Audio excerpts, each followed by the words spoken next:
মনে হয় স্যার, ভিডিওটা কে করতে পারে? আমি তো কাকুমণির মুখ থেকে কিছু বের করতেই পারলাম না। স্যার, আপনি একবার চেষ্টা করে দেখুন না, আপনি নিশ্চয়ই পারবেন।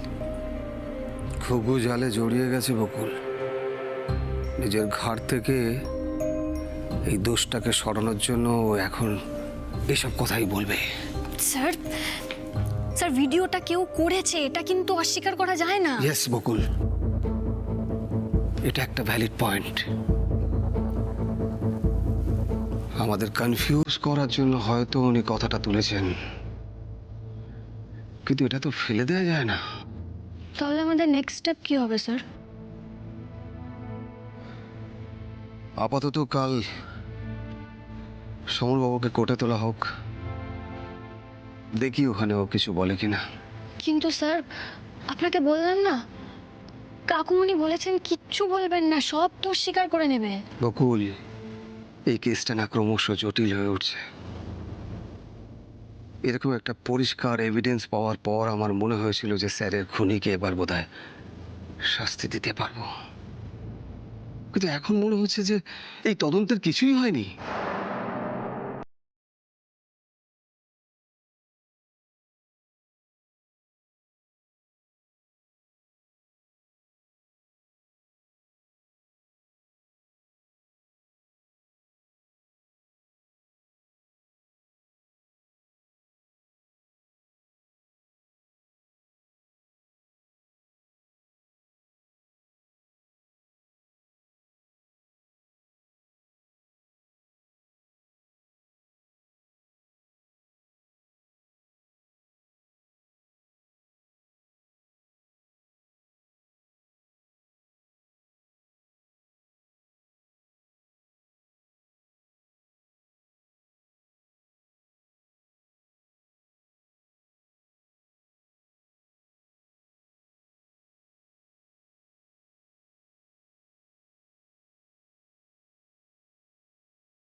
তবেই আমি দম নেব।